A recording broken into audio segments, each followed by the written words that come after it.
Hello friends, स्वागत है फिर से आप सभी का हमारे यूट्यूब चैनल में। और दोस्तों, आज के इस वीडियो में जो पिछले साल के जो एग्ज़ाम में पूछे गए जीके के जो महत्वपूर्ण क्वेश्चन थे, उन्हीं क्वेश्चन को आप लोग के साथ शेयर कर रहा हूं। आशा करता हूं कि ये वीडियो आपको पसंद आएंगे और आपके लिए काफ़ी हेल्पफुल होंगे और आप इससे एक अंदाज़ा लगा सकते हैं कि किस तरह का क्वेश्चन जो है जीके का आता है एग्ज़ाम में।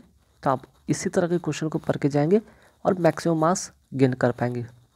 तो देखिए, फर्स्ट यहाँ पे क्वेश्चन क्या है, वाष्प के वाष्पीकरण का अंतर्निहित ताप कितना होता है। आंसर यहाँ पे 540 कैलोरी पर ग्राम। ठीक है, चलिए नेक्स्ट क्वेश्चन क्या है, 1922 में सिंधु के तट पर लरकाना जिले में किस शहर की खुदाई की गई थी। 4 ऑप्शन थे, इसका जो करेक्ट जवाब था वो था मोहनजोदड़ो। नेक्स्ट क्वेश्चन है, भारत सरकार ने निम्नलिखित में से किस वर्ष तक किसानों की आय दोगुनी करने का लक्ष्य निर्धारित किया है। तो इसका जो करेक्ट जवाब है वो है 2022। नेक्स्ट है, निम्नलिखित में कौन सा जीवित प्राणियों का एक वर्ग नहीं है। तो कवक, प्रोटिस्टा और मोनेरा सब जो है जीवित प्राणियों का वर्ग है, लेकिन एल्बुमिना जो है नहीं है। तो इसका करेक्ट आंसर होगा एल्बुमिना, मीन्स की थर्ड वाला ऑप्शन। नेक्स्ट क्या है, दंती दुर्ग कौन थे। तो यहाँ पे जो करेक्ट आंसर होगा वो होगा राष्ट्रकूट के प्रमुख थे। ठीक है, चलिए नेक्स्ट जो क्वेश्चन है, गुजरात में स्टैचू ऑफ यूनिटी को किसने डिजाइन किया था। इसका जो करेक्ट आंसर होगा वो होगा राम वनजी सुतार। ठीक है, नेक्स्ट क्वेश्चन है, थार रेगिस्तान को किस और नाम से भी जाना जाता है। तो इसका करेक्ट जवाब होगा बृहत भारतीय रेगिस्तान।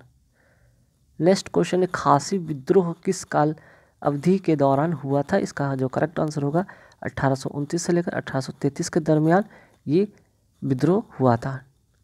नेक्स्ट है, बर्फ के संलयन की अंतर्निहित ऊष्मा क्या है। देखिए, अंतर्निहित से 2 क्वेश्चन आ चुके हैं। यहाँ पे एक बर्फ का भी पूछ लिया गया कि संलयन के अंतर्निहित ऊष्मा क्या है। तो इसका आंसर होगा 80 कैलोरी पर ग्राम। ठीक है, चलिए नेक्स्ट क्या है, लावनी किस राज्य का लोक नृत्य है। ठीक है, तो लावनी जो है वो है महाराष्ट्र का। ठीक, करेक्ट आंसर होगा इसका। नेक्स्ट क्वेश्चन क्या है, डैश दक्षिण भारत का शस्य उत्सव है। तो दक्षिण भारत का यहाँ पे जो शस्य उत्सव है वो कौन सा है। आंसर होगा पोंगल। ठीक है, चलिए नेक्स्ट क्वेश्चन है, भारतीय शास्त्रीय नृत्यों में प्रयुक्त जो हाथ के इशारों को क्या कहा जाता है। तो भारतीय शास्त्रीय नृत्यों में जो प्रयुक्त होता है हाथ का जो इशारा होता है उसको कहते हैं मुद्रा।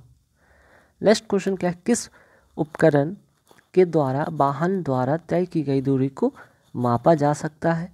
इसका जो करेक्ट आंसर होगा वो होगा ओडोमीटर। ठीक है, चलिए नेक्स्ट और बहुत ही आसान सवाल आया था कि डैश पर पानी जमता है तो 100 डिग्री सेल्सियस पे तो उबलता है, तो जमता कितने डिग्री सेल्सियस पे है। तो 0 डिग्री सेल्सियस पे इसका करेक्ट आंसर होगा। नेक्स्ट, भारत में राष्ट्रपति का कार्यकाल कितने वर्षों के लिए होता है। तो 5 वर्षों के लिए होता है। ठीक है, नेक्स्ट है, विश्व में कौन से देश का संविधान सबसे लंबा है। वो है भारत का, मीन्स कि हमारे देश का। ठीक है, चलिए नेक्स्ट क्वेश्चन है, निम्नलिखित में से किसे जीव विज्ञान के जनक के रूप में जाना जाता है। तो इसका करेक्ट आंसर होगा वो होगा अरस्तु।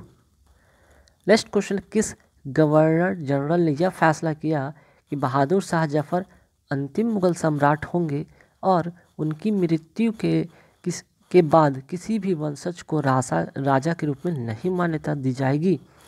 तो इसका जो करेक्ट आंसर होगा वो होगा कैनिंग। ठीक, नेक्स्ट, भारत के किस राज्य में प्रति व्यक्ति आय सबसे अधिक है। उसका जो करेक्ट जवाब है वो है गोवा। ठीक है, चलिए नेक्स्ट क्वेश्चन है, इंदिरा पॉइंट को पहले किस नाम से जाना जाता था। तो इसका जो करेक्ट आंसर होगा वो होगा पिग्मालियन। ठीक है, पिग्मालियन बिंदु है ना। चलिए नेक्स्ट क्वेश्चन, निम्नलिखित में कौन से पौधे के प्रजनन भाग का प्रतिनिधित्व करता है। तो इसका करेक्ट आंसर होगा वो होगा फूल। नेक्स्ट है कि किस वर्ष में तराइन की पहली लड़ाई हुई थी। तो 1191 ईस्वी में तराइन की पहली लड़ाई हुई थी। ठीक है, जबकि दूसरी जो लड़ाई हुई थी 1192 में। पहली लड़ाई जो हुई थी किनके बीच में हुआ था।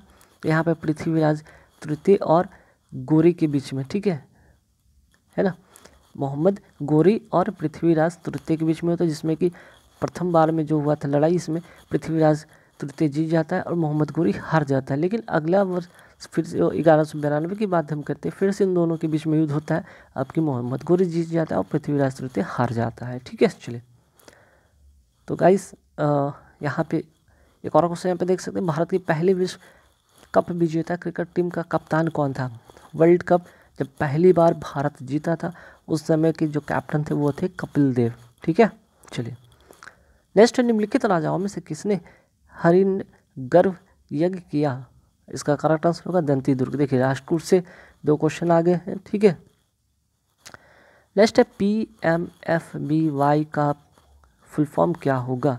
इसका करेक्ट आंसर होगा प्रधानमंत्री फसल बीमा योजना। नेक्स्ट, निम्नलिखित में कौन सी नदी अरब सागर में नहीं जाती है? तो देखिए ताप्ती है और नर्मदा, ये दोनों नदी के बारे में बात करें तो ये पश्चिम की ओर बहती है और अरब सागर में गिरती है।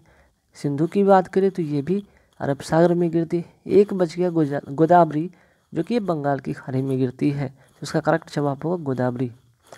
नेक्स्ट, एक स्थिर तापमान पर प्रति इकाई द्रव्यमान अवस्था परिवर्तन के लिए आवेशित की गई उष्मा ऊर्जा क्या कहलाती? अंतर्निहित ताप। ठीक है, चलिए नेक्स्ट, भारत की अधिकांश नदियों का पानी किसमें मिलता है या बहता है?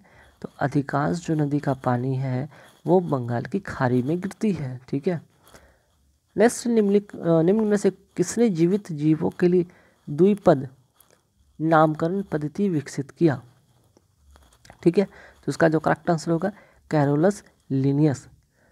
नेक्स्ट, पृथ्वी या मिट्टी, खनिज, चट्टानों की आयु का निर्धारण करने के संदर्भ में निम्न में से कौन सी तकनीक प्रासंगिक नहीं है? बाकी का जो ऑप्शन होगा वो पृथ्वी, मिट्टी, खनिज, चट्टानों की आयु के निर्धारण के संदर्भ में प्रासंगिक है, लेकिन नहीं की बात पूछा गया, उसका करेक्ट आंसर होगा वो है खुदाई। ठीक है, तो गाइस इस वीडियो में इतना ही था जो कि प्रीवियस ईयर क्वेश्चन के लिए हुए क्वेश्चन है। आशा करती है वीडियो आपको पसंद आएंगी और इससे एक आप अपने आप में जज कर पाएंगे, एस्टिमेट कर पाएंगे कि इस तरह के क्वेश्चन हमें पढ़ने चाहिए जो कि एग्ज़ाम में पूछे जा सकते हैं। तो यहाँ पे ध्यान रखिएगा इस तरह के जितने भी क्वेश्चन हो सकते हैं, जो कि यहाँ पे आपने देखा कि साइंस से भी क्वेश्चन आए हैं, बायो से भी क्वेश्चन पूछे गए, इसके हर टॉपिक से 2-3 1-2 सवाल करके पूछे जाएंगे। तो सारे टॉपिक को जो है बढ़िया से अध्ययन कर ले एग्ज़ाम से पहले, क्योंकि एग्ज़ाम का समय काफ़ी कम बचा है आप लोग के लिए। तो बेहतर है कि जितने भी अपने नोट्स बनाए हैं, जो भी इंपॉर्टेंट टॉपिक उनको कवर कर ले और मैक्सिमम मार्क्स यहाँ से गेन कर सकते हैं।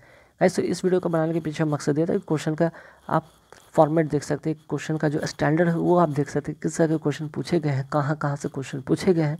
तो आप इसी तरह के फॉर्मेट के आधार पर, इसी तरह के प्रारूप के अनुसार आप क्वेश्चन को पढ़ें और अच्छे मार्क्स एग्जाम में ला सकते हैं। गाइस इस वीडियो में इतना ही था। Thank you very much. Video चाहिए तो लाइक कर देना, कमेंट कर देना और इस वीडियो को ज़्यादा से ज़्यादा शेयर करना, ताकि लोगों को पिछले साल के जो भी क्वेश्चन आए थे उनको समझ आए और मीन्स कि उन क्वेश्चन को वो भी देख पाएँ कि किस तरह के क्वेश्चन पूछे गए थे। Guys thank you very much.